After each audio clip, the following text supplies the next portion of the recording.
আজকে 2024 সালে এসে একটি মহিরুহে পরিণত হয়েছে। এজন্য আমরা আল্লাহর কাছে শুকরিয়া আদায় করছি, প্রাণ করে আল্লাহর কাছে আমরা কৃতজ্ঞতা জ্ঞাপন করছি।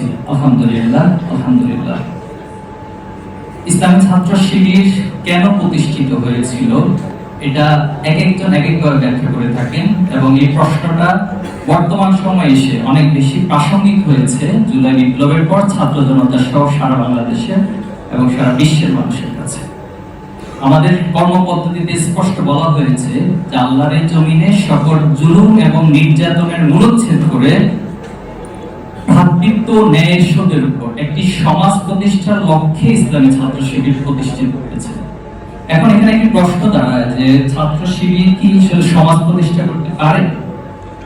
আমরা এটার উত্তরে বলি যে ছাত্র শিবির মূলত এমন কিছু মানুষ তৈরি করে, এমন কিছু মানুষ তৈরি করতে চায় অথবা করেছে এখন পর্যন্ত, যারা তাদের গুণাবলীর দিক থেকে সৎ হবে, দক্ষ হবে এবং দেশপ্রেমিক হবে। এই সততা, দক্ষতা, দেশপ্রেমিকের মধ্য দিয়ে তিনি ওনার যে যোগ্যতার বিকাশ ঘটাবেন এবং এই সমাজের জন্য একজন ফ্যাক্টর হিসেবে তৈরি হবেন। এবং ইসলামী ছাত্র শিবির তার যাত্রা থেকে আজ অব্দি ঠিক এভাবে করে মানুষগুলো তৈরি করে যাচ্ছেন। এখানে সবাই যে রাজনীতিবিদ হবেন বিষয়টা তা না। আমাদের অনেক সময় একটা ভুল কনসেপ্ট, ইসলামী ছাত্র শিবির মনে হয় শুধু রাজনীতিবিদ তৈরি করবে না।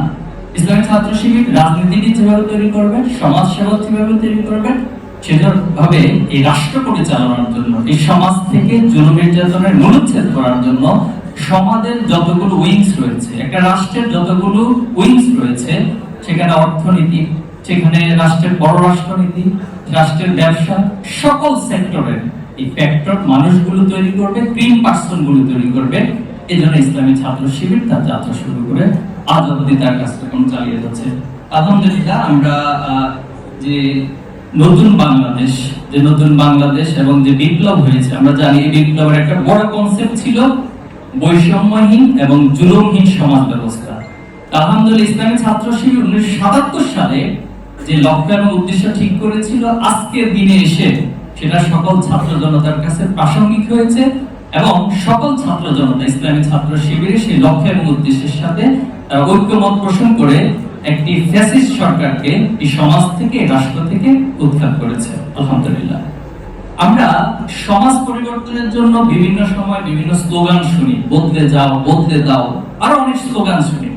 কিন্তু একটি সমাজকে শুধুমাত্র স্লোগান দিয়ে, বক্তব্য দিয়ে, রাজনৈতিক পরিভাষা দিয়ে পরিবর্তন করা যায় না। একটি সমাজকে পরিবর্তন করতে হলে সেখানকার মানুষকে পরিবর্তন করতে হয়। এখন এখানে প্রশ্ন দাঁড়ায় যে মানুষ পরিবর্তন মানে কি? যে এখান থেকে এক শ্রেণীর মানুষ চলে যাবে, ভিন্ন কোনো গ্রহে থেকে মানুষ আসবে, তারা এসে সমাজকে পরিবর্তন করবে? না, আমরা সেটা বলছি না। আমরা বলছি এই সমাজেরই যারা এই সমাজে বসবাস করেছে, জন্মগ্রহণ করেছে, এই সমাজে বেড়ে উঠেছে, তাদের চিন্তা, তাদের মনন, তাদের মগজকে পরিবর্তন করতে হবে। এই পরিবর্তনের ক্ষেত্রে আমরা দুইটা জিনিসকে বেশি গুরুত্ব দিয়ে থাকি। ছাত্র শিবিরের জায়গা থেকে একজন ছাত্রের একাডেমিক যোগ্যতা অর্জনের পাশাপাশি তার কাছে দুইটা বড় কমিটমেন্টের জায়গাটা ছাত্র শিবির তৈরি করে তার মনস্তাত্ত্বিক ভাবে। একটি কমিটমেন্ট হচ্ছে তার ফ্যামিলি ভ্যালুস এবং তার সোশ্যাল ভ্যালুস এর প্রতি তার একটা কমিটমেন্ট থাকবে। পাশাপাশি তার রবের কাছে, যিনি আমাদের সৃষ্টিকর্তা, আমরা এমনি এমনি পৃথিবীতে আসিনি। যারা সমাজের একটা অংশ এই দাবিটা করে তাদেরকে আমরা বোকা বলে মনে করব, কারণ তারা তাদের অস্তিত্বকে বুঝে না, তাদের সৃষ্টি সূচনাকে বুঝে না, তারা তাদের নিজেকে ফিল করতে পারে না।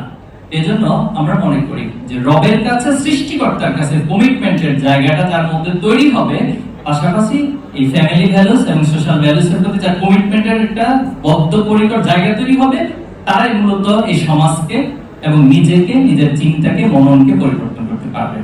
সে জায়গা থেকে ইসলামী ছাত্র শিবির আমাদের সাহিত্য এবং প্রকাশনার বিশাল এক ভান্ডার রয়েছে। এর মধ্য দিয়ে আমরা এই সমাজের ছাত্র সমাজের চিন্তা এবং মননের পরিবর্তন করে থাকি। আপনারা হয়তো জেনে থাকবেন যে আমাদের 164টি প্রকাশনা সামগ্রী রয়েছে, ছোট বড় সব মিলে। আলহামদুলিল্লাহ, এবং এটা দিনে দিনে আরো সমৃদ্ধ থেকে সমৃদ্ধ হচ্ছে। এবং আজকে যে আমরা উৎসবটা আয়োজন করেছি, এখানে প্রকাশনা সামগ্রী 2025 সালের জন্য 11টি উপকরণ আমরা প্রকাশ করছি। এবং প্রত্যেকটা উপকরণ আপনি যদি একটু খুঁটিয়ে খুঁটিয়ে দেখেন, সেখানে পাবেন যে আমাদের প্রত্যেকটা উপকরণ শুধুমাত্র নিছক একটা ডিজাইনের নাম না। এখানে প্রত্যেকটা উপকরণের ভিতরে মেসেজ রয়েছে, প্রত্যেকটা উপকরণের গবেষণা ধর্মী, এবং এটা একটা লম্বা জার্নির মধ্য দিয়ে তৈরি হয়ে থাকে এই উপকরণগুলো। এই ক্ষেত্রে আমাদের এক পাতা যে বড় ক্যালেন্ডারটা রয়েছে আপনারা দেখবেন, এখানে প্রত্যেক বছর আমরা একটি বিশ্ববিদ্যালয় অথবা যে কোনো একটা ক্যাম্পাসে অথবা যে কোনো একটা মসজিদকে ধারণ করি। অর্থাৎ এই বাংলাদেশের ভূখণ্ডের যে মুসলিম অথবা যে আমাদের ইতিহাস ঐতিহ্য, মুসলিম জাতিসত্তা যেটা, সেই জায়গা থেকে আমরা মুসলিমকে মনে করি প্রত্যেকটা তরুণের, প্রত্যেকটা নবীনের, প্রত্যেকটা যুবকদেরকে ধারণ করা উচিত। এবং সেই জায়গা থেকে ইসলামী ছাত্র শিবিরের যে যাত্রা যেখান থেকে শুরু হয়েছে ঢাকা বিশ্ববিদ্যালয়ের কেন্দ্রীয় জামে মসজিদের মাধ্যমে, আমরা এই বছরের প্রকাশনা আমরা মসজিদে ইনক্লুড করেছি।